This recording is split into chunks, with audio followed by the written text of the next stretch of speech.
Cancer rising 2024 shows that your career is taking off, getting a ton of opportunities and a ton of your hard work is being rewarded, as well as your friendships and your social sphere is expanding.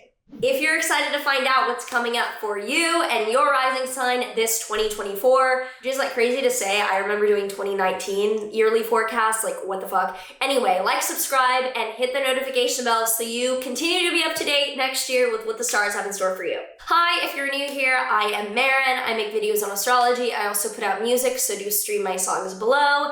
And if you want to enroll in any of my astrology courses or get a private astrology reading from me, all that info is down below as well. I take readings ongoing, and you can find all the info there. So we start out this year, January, February, with seriously ramping up the energy. Things are accelerating quickly, and on January 1st, Mercury is going to station direct in your Sagittarius 6th house, showing that you will have clearer communication and more of your plans going through smoothly regarding health issues or just health lifestyle decisions, as well as the people that you work with or employ. Then on January 20th, Pluto enters your Aquarius 8th house. You got a taste of this last year, but it shows that over the next 20 years, you're going to have a background transformation of finances, really guiding you to make major changes in your life. On the 27th, Uranus will also station direct in your 11th house of socializing, friends, or networking, showing that you're ready to make major changes with the people that you're willing to keep in your circle. And on February 14th, on Valentine's Day, Venus and Mars are going to conjoin Pluto in your Aquarius 8th house of finances and investments. So there's a ton of energy around major changes and adjustments you are very quickly making this February. From March until May, it's a serious wake-up call kind of energy, as well as some fun rewards happening too. So from March 3rd to 9th, Venus and Mars are squaring Uranus and Taurus between your 8th and 11th houses.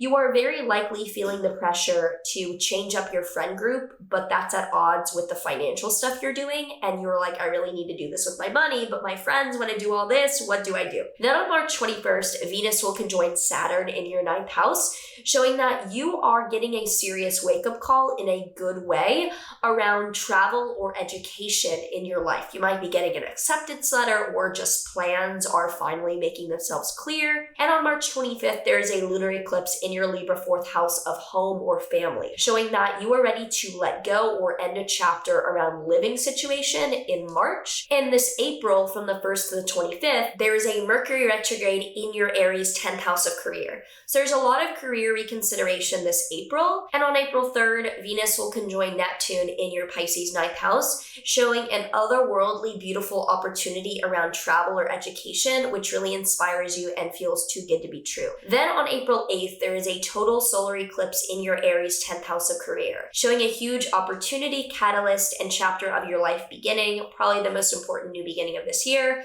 with career opportunities this April. On April 10th, Mars is going to conjoin Saturn in your Pisces 9th house. This actually shows that middle of April, there might be a huge stalemate or block or obstacle around travel or education to briefly deal with. Although on April 20th, Jupiter will conjoin Uranus in your 11th house of friends and networking, showing very sudden, very amazing expansion of opportunities for people that you're in a community with and networking. On April 29th, Mars will conjoin Neptune in your Pisces 9th house, showing that you're an activist or taking some spiritual warrior energy into education or travel-based things in your life, and you're ready to really follow what you feel like is ethical. Then from May 18th to the 23rd, Venus will conjoin Uranus and Jupiter in your 11th house. Huge opportunities for friendships, networking, and expanding your community this May in a way that's sudden and feels very, very random.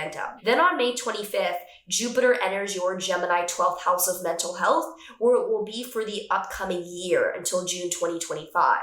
This shows a huge amount of expansion, knowledge, and up-leveling your experience mentally. You're probably feeling as if you want to dive more into spirituality, meditation, or letting go of bad, lower vibrational habits. Then this summer, from June until August, it is a pretty dramatic summer, although not bad. We start out on June 8th with a Venus Venus squaring Saturn between your 12th house and your 9th house. This shows that things might be going really well for you mentally, but it feels like the requirements that you have towards travel or education are kind of souring that peace that you're developing. On June 17th, Venus will be entering your Cancer first house, showing that this June until the middle of July, basically, you're more beautiful, you were coming across more beautiful at least, you're more attractive, you're getting more of what you want. Venus in the first house is an amazing time to manifest and get what we need or ask for things. Then on June 29th to November 3rd, Saturn will be retrograde in your Pisces 9th house, showing that you are reconsidering and rethinking the boundaries and requirements of travel, education, and high-level beliefs in your life. On July 15th, Mars will conjoin Uranus in your 11th house. This is challenging, and it shows around July 15th,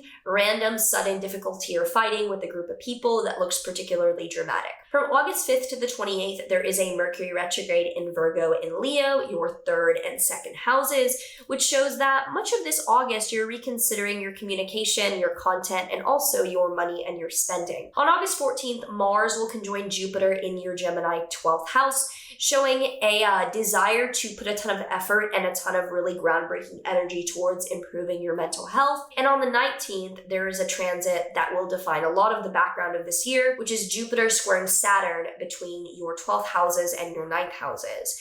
So it feels like your mental health and your spiritual connection is expanding, and that is at odds with the requirements of something involving travel or immigration or philosophy and education in your life. It feels like that is not as happy about your changes as you are. From September onward, it is a very going inward to focus time. So on September 1st, Pluto retrograde is re-entering your Capricorn 7th house of relationships. This is about a final month here of you tying up the 20-year transformation of relationships in your life, and you're really putting that to rest. Then on September 4th, Mars is going to enter your Cancer first house. This shows that you are being more aggressive, assertive, and kind of like go-getter energy this September with Mars in your first house. And on September 17th, there is a lunar eclipse in your Pisces 9th house of foreign travel or higher education. You're letting go of and ending a chapter around beliefs or study in your life or travel as you're just ready to let that go. And on October 2nd, the other eclipse is a solar eclipse in your Libra 4th house. A huge new beginning or chapter starting around home and family in your life. On November 3rd, Venus and Jupiter will have an opposition between your 6th and 12th houses. This shows incredible energy around mental and physical health for a breakthrough mind-body experience at the beginning of November. On November 19th, Pluto is re-entering your Aquarius 8th house of shared finances, showing that finally you are committing to a very big overhaul and more authentic journey with saving, investing, and acquiring assets over the next 20 years. Then November 25th to December 15th, there will be a Mercury retrograde in your Sagittarius 6th house, showing a reconsideration of physical health and treatments for your lifestyle or your health issues, as well as people that you work around as we get into December. And from December 6th until February 3rd, 2025, Mars will be retrograde in your Leo 2nd house of money and spending. The holidays up until the end of February are going to be a particularly difficult, but more in a way of reconsidering finances time where you're really not spending and you're really reconsidering how you're making and spending money. On December 24th, Jupiter will square Saturn for the final time between your 12th and 9th houses, showing that you are again dealing with the requirements of you either ideologically, with education, or with travel, being up against your spiritual breakthroughs. So if you already have some thoughts or some feelings around what is coming up for you this year ahead, do let me know in a comment down below. And now let's pull a tarot card to see what other info we have. The tarot card that we have here for Pisces risings is the 9 of Wands reversed. So this usually shows that there's a lack of defense or a lack of boundaries around what you're trying to go for. So do make sure that with this year, you're upholding boundaries towards your goals. And you are, because this upright is showing that you need protecting, and it's kind of like a vulnerable time of incubating your idea. Reverse shows like you're not protecting your ideas. So with this expansion of spirituality, make sure that you're not being led down like crazy town, I would say.